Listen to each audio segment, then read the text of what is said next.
ये संपत्ति इकट्ठी करके किसको बांटेंगे? जिनके ज्यादा बच्चे हैं उनको बांटेंगे, घुसपैठियों को बांटेंगे। क्या आपकी मेहनत की कमाई का पैसा घुसपैठियों को दिया जाएगा?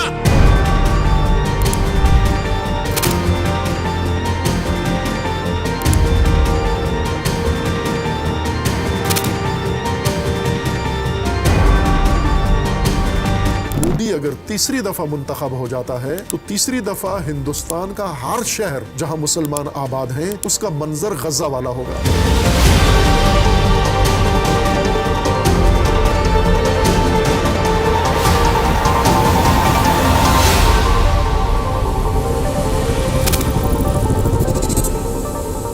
मोदी तीसरी दफा इख्तिदार में आने के लिए इंतखाबी कैंपेन चला रहा है।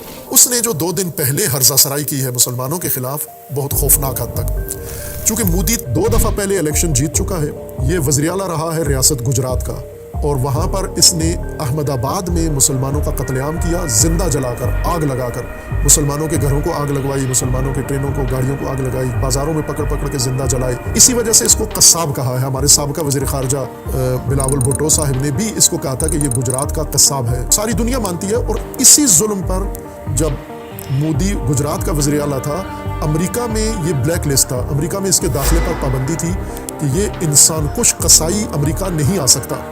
वज़ीर आज़म बनने तक अमेरिका ममनू था इसका जाना।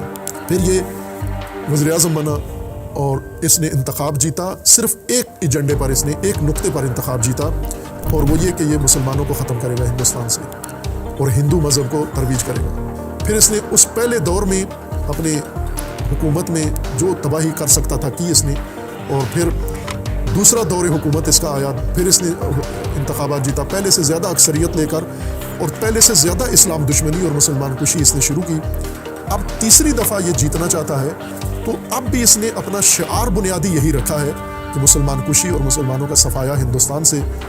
इसने अपनी तकरीर में कांग्रेस, जो दूसरी हिज़्ब इसके मुखालिफ है, उनको खिताब करके कहा है कि तुम हिंदुस्तान की दौलत मुसलमानों को देना चाहते हो, और मुसलमानों के बारे में कहा कि ये तो हिंदुस्तानी नहीं है, घुसपैठिए हैं। घुसपैठिए यानी जो बाहर से आके इधर कब्जा करके बैठे हुए हैं, और इसका मतलब ये है कि ये इन्हें निकालना है यहाँ से, ये दरअंदाज है। इन पर हम कोई हिंदुस्तान का पैसा खर्च नहीं करेंगे। बच्चे ज़्यादा पैदा करने का मतलब हमारे लिए ख़तरा है, इस खतरे को हमने ख़त्म करना है। और पहले जब उनकी सरकार थी, उन्होंने कहा था कि देश की संपत्ति पर पहला अधिकार मुसलमानों का है। इसका मतलब ये संपत्ति इकट्ठी करके किसको बांटेंगे? जिनके ज्यादा बच्चे हैं उनको बांटेंगे, घुसपैठियों को बांटेंगे। क्या आपकी मेहनत की कमाई का पैसा घुसपैठियों को दिया जाएगा? आपको मंजूर है? ये कांग्रेस का मैनिफेस्टो कह रहा है कि वो माताओं बहनों का सोने का हिसाब करेंगे, उसकी जड़ती करेंगे, जानकारी लेंगे, और फिर उस संपत्ति को बांट देंगे और उनको बांटेंगे जिनको मनमोहन सिंह जी की सरकार ने कहा था कि संपत्ति पर पहला अधिकार मुसलमानों का है।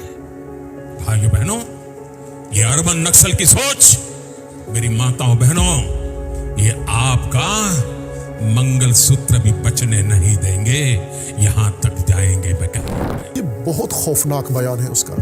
यानी यूं समझे कि एक दूसरे गजा के लिए उसने ईंट रख दी है कि मोदी अगर तीसरी दफा मुंतखब हो जाता है तो तीसरी दफा हिंदुस्तान का हर शहर जहां मुसलमान आबाद हैं उसका मंजर गजा वाला होगा। लेकिन ये काम हुकूमत या फौज नहीं करेगी, बल्कि हिंदुस्तान के मुतशद्दिद हिंदू सहूनी वो बलवे करेंगे शहर शहर में, और पकड़ पकड़ के मुसलमानों को ज़बह करेंगे, उनके घरों को आग लगाएंगे, और ये उसकी तैयारियां शुरू हो रही हैं। ये हिंदू सह्यूनिज़्म है, ये हिंदू सह्यूनिस्ट है मोदी। सह्यूनिस्ट मजहबी फ़िरका नहीं है, सह्यूनिस्ट यहूद को नहीं कहते, सह्यूनिस्ट सियासी फ़िरका है। वो खूनखार आदमखार तबका है जो कत्ल गारत के ज़रिए दूसरों के इलाकों पर कब्ज़ा करके, दूसरों का कत्लेआम करके वहाँ हुकूमत अपनी कायम करना चाहता है। इसको सह्यूनिस्ट कहा जाता है। ये बयान मोदी का बताता है कि जो फ़लस्तीन में हुआ वही हिंदुस्तान में होने वाला है अभी, और यूं नहीं पहले से शुरू था। इस बयान ने उसके वाज़े अज़ाइम ज़िक्र कर दिए, यानी उसने हिंदुओं को वाज़े पैगाम दे दिया है कि अगर इसकी पार्टी को वोट देते हैं तो पहला काम हिंदुओं ने ये करना है कि इन घुसपैठियों का सफाया करना है। ये जितने बच्चे पैदा किए हैं सारे बच्चे मारने हैं तुम्हें, यानी हर शहर हिंदुस्तान का गज़ा बना देना है। ये बयान तमाम इस्लामी दुनिया ने सुना है, तमाम इस्लामी ममालिक ने सुना है, لیکن کسی کے کان پہ جوں نہیں رہیں گی کہ مسلمانوں کے بارے میں اتنا متشدد بیان ایک ملک کے سربراہ کا، ایک فرعون کا، کتنا خطرناک ہے۔ لیکن پہلے بھی ایسے ہی ہوا ہے۔ مودی نے جو پہلے 2 ٹینیور میں حکومت کی ہے 10 سال، ہر دفعہ جب بھی اس نے مسلمانوں پر ظلم کیا ہے، عربوں نے اس کو گلے کے ہار ڈالے ہیں، عربوں نے اس کو سراہا ہے، میڈل دیے ہیں اور بڑے تجارتی معاہدے کیے ہیں۔ مسلمان کشی کا صلہ اس نے، عربوں نے اس کو یہ دیا ہے، اور اب مسلمانوں سے بالکل امید نہیں ہے، چونکہ غزہ پر مسلمانوں کا چپ بیٹھنا یہ دلیل ہے کہ ہندوستان کے قتل عام کی انہوں نے مودی کو اجازت دی ہے، چٹ لکھ کے دے دی ہے، منظوری دے دی ہے کہ آپ ہندوستان کے مسلمانوں کے ساتھ جو کرنا چاہتے ہو کرو۔ اور ہندوستان کے مسلمانوں کو یہاں پر ہوش میں آنا چاہیے اور اپنی تیاری کر لینی چاہیے۔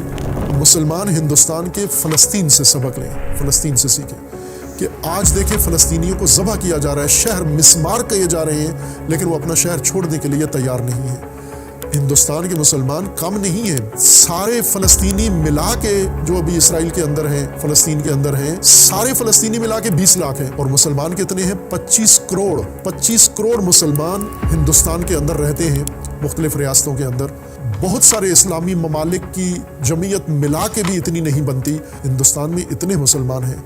اور ہندوستان کے پڑوس میں پاکستان ہے، اور ہندوستان کے پڑوس میں بنگلہ دیش ہے، کہ وہاں پر بھی اتنی ہی تعداد میں مسلمان آباد ہیں، یعنی جتنی تعداد پاکستان کی ہے اتنی ہی ہندوستان کے مسلمانوں کی، اتنی ہی بنگلہ دیش کے مسلمانوں کی ہے۔ اب ہندوستان کے مسلمانوں کو اپنی بقا کی جنگ لڑنی پڑے گی۔ اعلان جنگ ہے یہ مودی کا تمہارے خلاف، اور اس میں جو مسلمان، خائن مسلمان، اسلام فروش، وطن فروش اور ملت فروش مسلمان ہیں، بعض علماء جو مودی کے سپاہی بننے کے لیے تیار ہیں، اور اس میں متاسفانہ بعض ایسے نام نہاد جو اپنے آپ کو شیعہ کہتے ہیں، میری نظر میں تو انسان بھی نہیں ہے، مسلمان بھی نہیں ہے، شیعہ تو دور کی بات ہے، لیکن لباس شیعوں والا پہنتے ہیں اور بیان شیعوں والے دیتے ہیں، تعارف اپنا۔ یہ مسلمانوں کی نجات کے لیے انہوں نے جو فارمولہ نکالا تھا کہ ہمیں مسلمان اقلیت نہیں بلکہ ہمیں غیر مسلم اقلیت بنا دیا جائے، یہ اپنی نجات کے لیے ذلت کا راستہ اختیار کرتے ہیں، کوفیوں والا۔ لیکن مسلمانوں کو اپنی نجات کے لیے اس سے پہلے کہ غزہ بن جائے ہر شہر ہندوستان کا، اس سے پہلے مسلمان بیدار ہوں، اسی الیکشن میں فیصلہ کن کردار ادا کریں،